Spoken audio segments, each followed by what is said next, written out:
folks, this is Mickey, but not with Lessons with Marcel today. You know, we're here with Hayes Griffin. He's the artist in residence at IBMA this year, and we want to thank IBMA for letting us use this beautiful room. I'm sitting here with my friend David Grier, the man, the myth, the legend. What's up, Dave? Hey man, how are you? I'm doing well. It's great to see you again. It's good to see you too. We've been running into each other all over the country lately. It's been really interesting. Yeah, everywhere. Wherever we go, there you are. Yeah, exactly. It's been interesting running into you every place, and now we're here in Raleigh. And thanks for coming into the room. Yeah, it's the calmest place in the whole building. It is. It's nice to have a little calm place to pick. Relaxing place to recharge your batteries, sort of. Exactly. It's nice.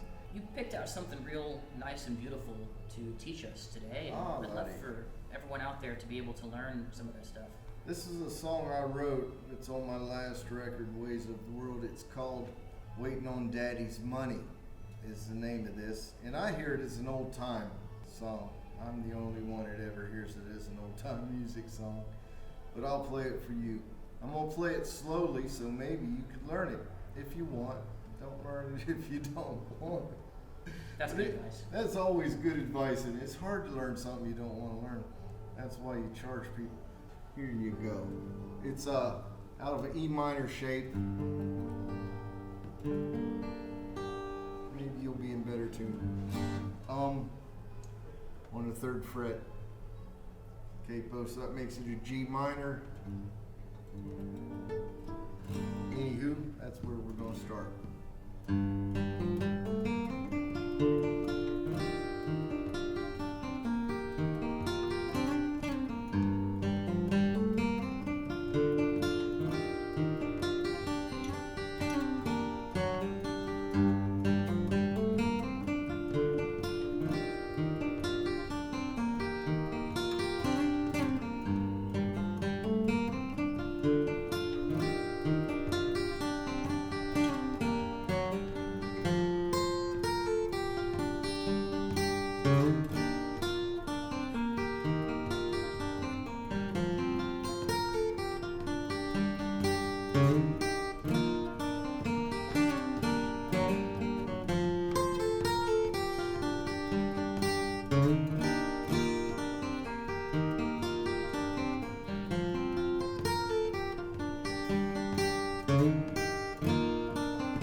Maybe I should show you the chords, that might help.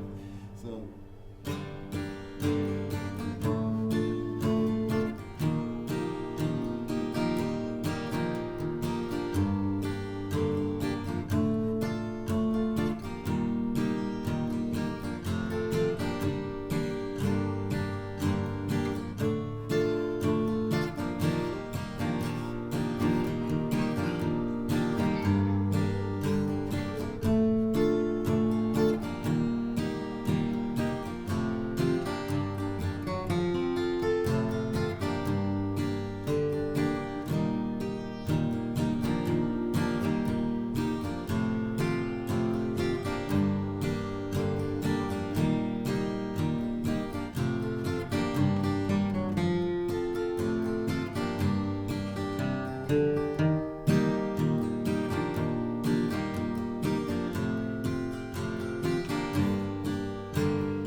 What's kind of cool, I think, about it is it's got a bass note ringing that sort of outlines what chord you're playing over.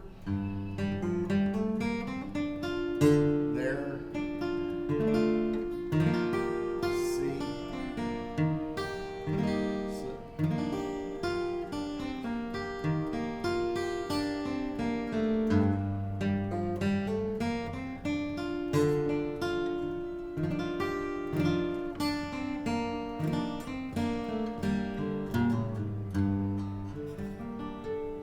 So that's sort of something, and it's kind of cool if you could have that bass note ring while the melody's playing on the other strings. Just makes it sound a little more full to my ear instead of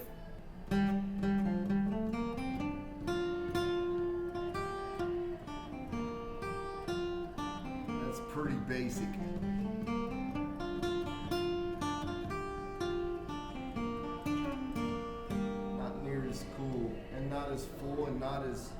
informative. You don't know what chords you're playing those notes over. You're totally right about that sounding a little bit more pedestrian, just the melody. That's the way most flat pickers think. What made you even decide to even develop that sound? How'd you come up with that idea to combine the parts? I think it started with Sally Gooden.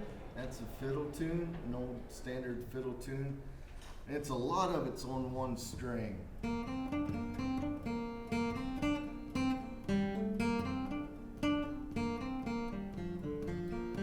But there's a whole lot on that third string. Yeah. And no matter how well I could play it, it just started sounding empty. You know, of course, it's just me in my living room. Yeah. But as perfectly as I could play it, it would still sound empty. Until I heard Dan Crary do this. He would hold these first two strings down and go.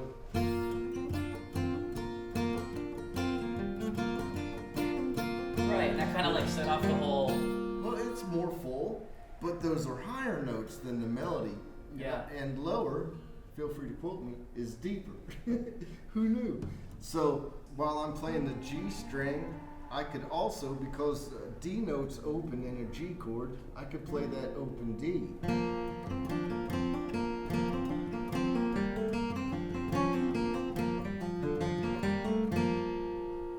So it sounds a little more full. I think it's because when you're playing, like on a piano, when you push a note down, you're supposed to hold it down until that next note comes along, so it's not note, then nothing, note, nothing, which would be really staccato. That's how this sounds. To me, sounds staccato. So if I've got this drone note ringing, it fills in the space where there's no note, right? Completely. Subtly, barely.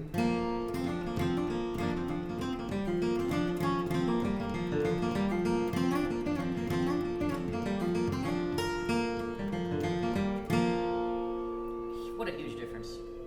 To me, it is. And if you want to go further, there's another G. And then you've got mute the A. There's your D note again. Yep. And there's the two we just went over with the G and the bass.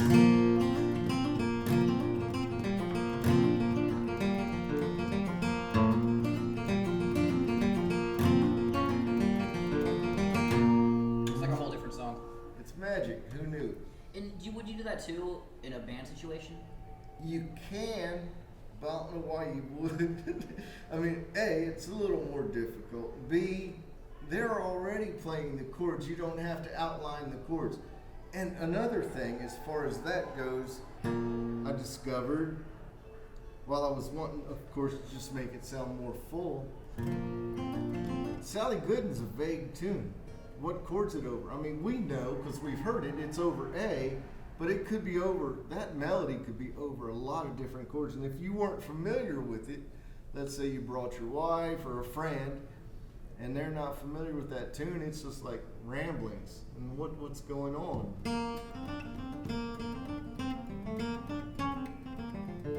Well, I want them to know I'm playing over an A chord or G shape, so this helps them to hear what chord the notes I'm playing are over, since there's no other backing band. But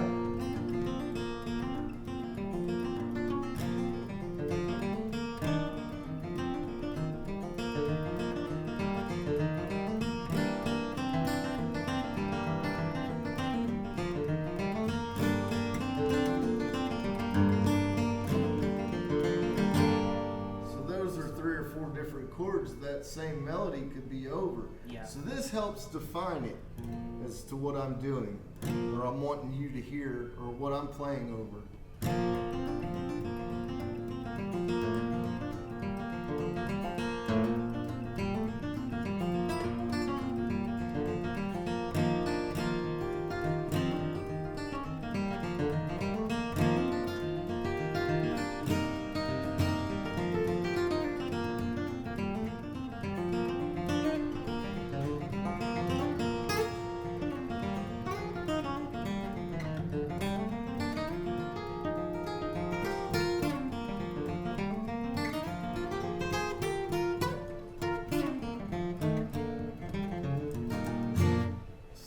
just helps define what I'm wanting, right? Does that make any? I mean, yeah, it's so beautiful. So one of my students always ask how to flat pick by themselves. It's a huge challenge. You'd agree with this? It's a challenging It's process. not a challenge. It's a challenge to make it sound good or Right. musical. Right. I mean, how else are you going to practice if you're not playing by yourself in your room or your living room or wherever you're at, a picnic table outside? But so you're going to have to play. You can't always play with somebody else. Exactly. So in this way, you are flat picking by yourself, which most people have a tough time getting that across. Well, you got to play in time, or else, and you have to play the melody. I would think you would have to play the melody. I mean, or else, how many licks do you got? You got 5 licks, you got 8 licks, you got 12 licks. Okay, so you play the first song, you use, let's 6 of your licks, and then the next song you use some of those again, and maybe a couple other new licks you got. But eventually, you're going to run out of licks, and then everything starts to sound alike. That's where I was. I invented my own lick, or so I thought it was my lick. And so everything sounded alike, you know, because I used it all the time. I'm like 13, 14. And because I played it all the time, I got really good at playing it. I could play it like that, never mess it up. It's the coolest thing. And I was really proud of it. Oh, listen, I'm going to hang my hat on this lick. This is my lick. Oh, this is going to make me famous, you know, whatever thoughts the kid has. And I played it all the time. Every solo had that lick in 2 or 3 times because it was so good and I was so proud of it. Do you remember what lick it was? Nah, it's a stupid lick. But eventually everything sounds alike. So a little later, I'm bored. Dad, everything sounds alike. I hate music. It's stupid. He says, what's the problem? I told you everything sounds alike. He goes, oh, you know how to never run out of licks? It's like, no, I need to know this. This is important stuff. He goes, well, you play the melody. Each melody's a little different. There you go, you never run out. It's like, well, hell, Dad, I don't want to do that. You know, I thought as a kid he meant do this.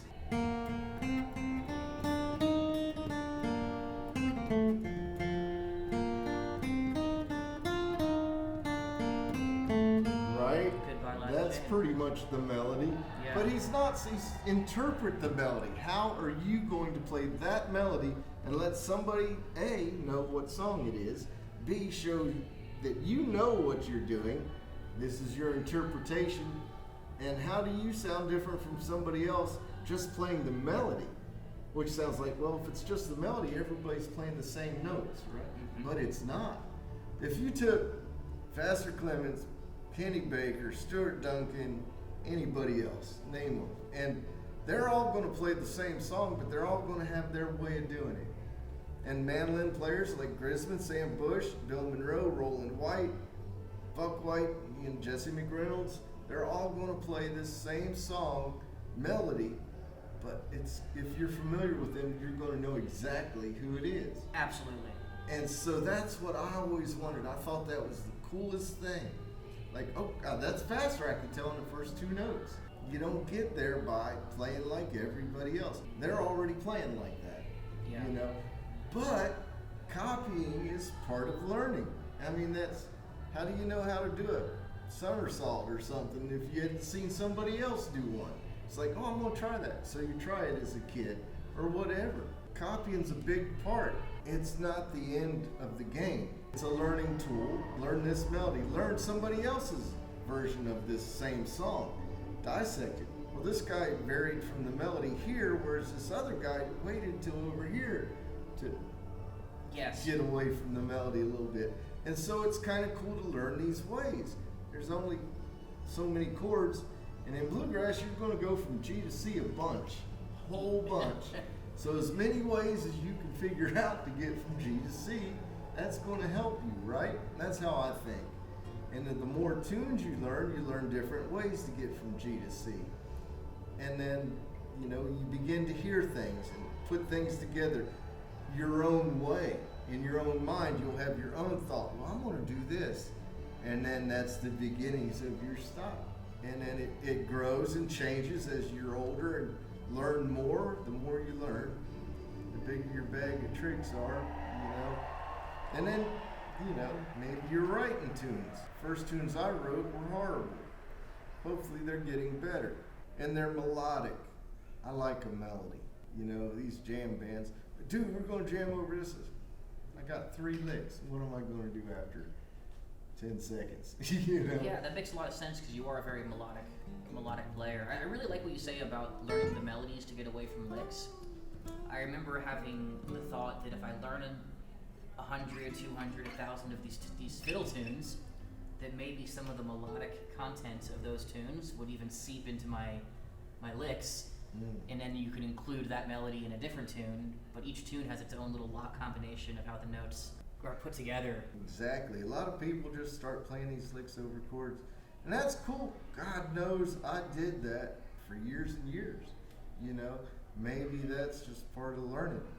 And you are learning. You're learning your way around the neck. The way I learned to play up the neck is I learned on some fiddle blues by Newgrass Revival. Curtis Birch did that lick, and Dad and I sat in front of the speakers. He learned it, but showed me. I was right there, and we're doing it. So that whole summer, that's all I wanted to do was play. Because I equated playing up the neck with being older, being an adult. And I knew I wasn't, but I've been wanting to play up the neck for years, and finally that's the only thing I could do. That's the only way I could play up the neck, which I thought, man, I was more mature, you know, which is funny when you look back on it, but that's how it was for me back then. And eventually you become comfortable, and you slowly, you know what helped me learn to play up the neck was getting a Telecaster. Because only Keith Richards and really, really old black blues guys used a capo on a Telecaster. Right. And I was neither. So, like, well, I better learn. I spent some time doing that. So, yeah, write a tune. That's another way to sound different from somebody else. Maybe not at first. The first tunes you write is going to sound like anybody could wrote. But if you stick with it and you learn and grow and explore, there's a lot to explore. Feel free to quote me on that, too. On the guitar, there's a lot to explore. You'll never learn it all. Speaking of original tunes, that one you played at the very beginning. Waiting on Daddy's Money.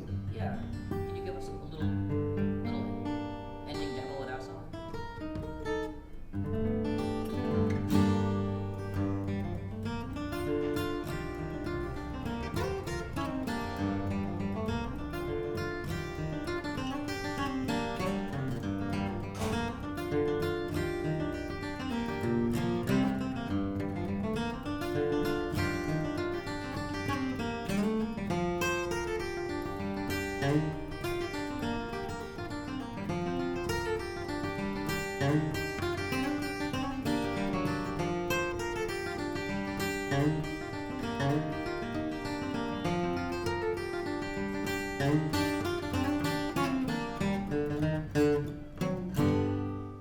Thanks for taking the time to stop by the room. My pleasure.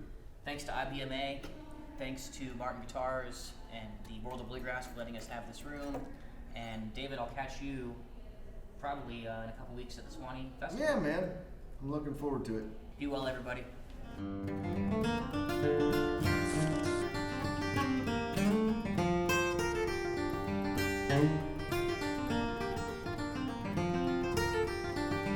Thank you.